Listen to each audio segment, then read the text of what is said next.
Everybody, this is big news. It was something I had a very hard time ignoring. Everyone was talking about it, hyping it up, so upon looking at it, I felt like it deserved a video on its own. Recently, in the CN version of Langrisser, they did a vote on which SR characters they would like an upgraded version of. The top 3 featured Varna, Rarity, and Imelda. And it's no surprise that Imelda won by a massive vote, considering she's one of the favorite SR characters. Many people wanted her to have an SP version, even way back then, when they first did this, and I think Khanh won. I can't remember how exactly it went, and so when she finally won this time around, people were really excited to finally see what an SP version of Imelda would look like. But Zlonggames had another idea.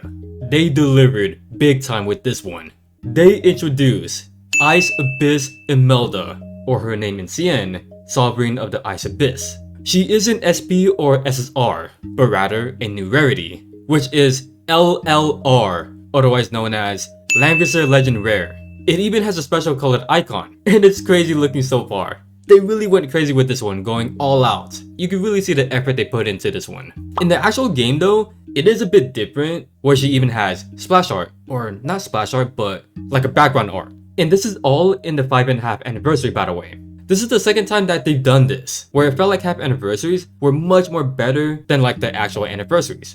Especially when it comes to the characters. Like we got Awakener, who was introduced in the 4.5 anniversary. And now, the new Imelda. So we got her kit and info. By the way, this is just a rough translation, so the description may look a little bit weird. She's gonna be part of the Empire, Strategy, and Time faction. She can be either a cavalry or flyer as a magic attacker. Her talent, Queen of the Abyss, lets her deal more damage and is not affected by melee damage reduction. At the end of action, she deals a small AoE magic damage to 2 allies that increases their attack, that cannot be dispelled for 2 turns, which has a cooldown. After dealing damage, she inflicts a unique debuff called Shield to the Bone on an enemy that cannot be immunized or be dispelled. She can also freeze the opponent as well, when this effect is obtained again for the duration and when fighting the Abyss Commander. I think that's actually referring to herself. The enemy stats, except for HP, are reduced by 20% for 2 turns. When an enemy with Chill to the Bone debuff dies, the cooldown of all her skills are reduced by 2 turns. Okay, so we got a description of what Whip should be doing.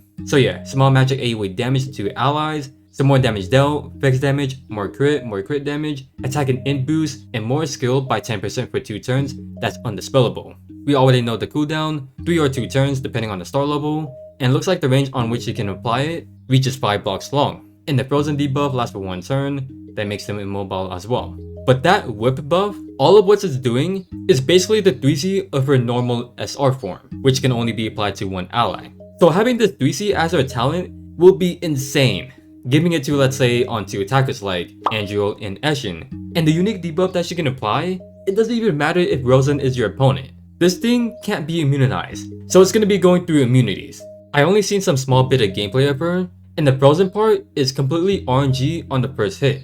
But if they already have the Chill to the Bone debuff, then freezing them is gonna be guaranteed. Now one of her unique skill is a single target that reaches 2 blocks. If the target has Chill to the Bone, she will attack first with melee soldiers as well. When successfully killing an enemy, she applies her talent debuff to 2 enemies nearby. I've seen her soldiers, and yeah, she can carry some good ones. However, her other single target skills, yeah, she doesn't have like the best choices. So this one is gonna be like her real reliable one. The other one is a 1C that reaches 4 blocks long. It does a small AoE damage on a single enemy, in which you can choose 2 different displacement effects. One of the option will pull her to that target in which the movement is considered flying, and the second option pulls the target to her. After using this skill, buff duration doesn't go down and can act again by moving 3 blocks, which has a 4-turn cooldown. Small bits of damage to break stuff like Shrine Maiden, then she can kidnap them to take them out, or she can pull us up closer to start attacking. Like her 3C. It has a 4-turn cooldown. The passive makes it so that she's immune to receiving damage from her whip,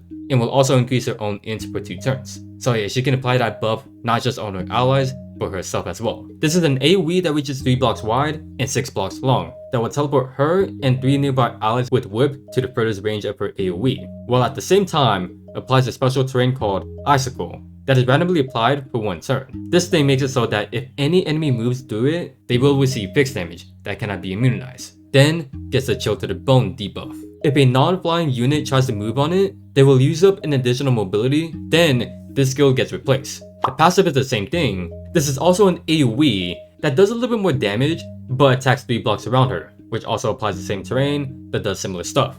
However, after using this AoE, she gets Cold Abyss Inferno, which is a command where enemies within 3 blocks cannot trigger, I think maybe at the Gens for 2 turns, then the skill gets replaced to the other one.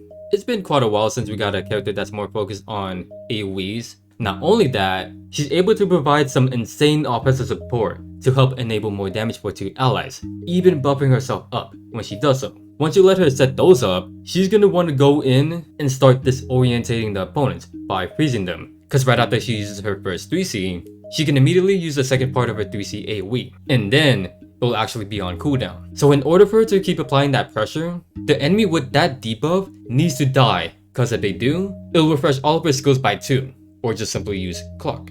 But considering how hard Imelda can hit, I have a feeling that people will run Magic, or Breeze for the extra mobility. She doesn't have a revive either, which is kinda surprising since it feels like they're just handing out to anyone at this point. And as much as it hurts me to say this, I kinda really feel like that this character would really benefit with the revive. You will really have to make the most out of her as much as possible, and you're gonna have to full commit with her because of the stuff that she's setting up. Another thing about her is that she doesn't really carry any other better skills. They're pretty lame for the most part, and so I felt like they should have just said screw it and gave her some of the better skills, like having Dark Reaper to give her some heals, because she really lacks some good ones. Like all she has really is her unique skills. But other than that, her role is to provide some offensive support to 2 of her allies, preferably on 2 attackers. Then when the time is right, let her take the lead to apply stuff like freezing the enemies, then the rest of your team can follow up. In regular content, you'll still be able to utilize her kit, even applying those buffs to let your other attackers hit harder, or even give one to herself. The only thing though is that in that area, she's not going to be hitting as hard, like let's say for someone like Langrisser, since she doesn't really carry any other better single target skills. Could AoE be meta again? That's something that we might have to see the CN players take the time and learn how to figure out, and so us global players can immediately adjust to that. We thank them with their time and sacrifice for us, so that we know how to deal with characters like her. You gotta love it. But that's all I have for you guys. I just really only wanted to talk about her, since this is something entirely new and quite huge for Langrisser. New Rarity and even artwork too. I really do hope that we get to see more of that, cause I'm really liking everything that goes into it. Like I'm a real sucker when it comes to like cool looking designs, artwork and all that good stuff. Yeah, it's just something that I'm really into. As for how her banner works, it looked quite the same as any limited time banner. Same rules applies and everything, where you have like a 40% chance to actually get the character and 60% for any other characters. And if you do, you get 10 shards, but if they're already 6 stars, you get 15. So yeah, I'm quite excited about the news on Icemelda, and I'm sure a lot of stands out there will be really pleased about her. Me though, I really did have a feeling that they would eventually do it, like a lot of people were asking for it. So my reaction to the new Imelda was just like, they've finally done it. And they did a really good job at that. A pretty good one. Like they delivered big time. Like going all out too. Like the design, just everything. So sick. So sick. I love it. I love it so much. So if you guys did enjoy this video, feel free to leave a like and subscribe if you want to see more. And feel free to let me know down in the comments what you guys think about the new Imelda and how she will affect the game. Do you guys think this is a good thing? I would really love to read you guys' comments. And so yeah. Thanks for watching. Your fellow Z.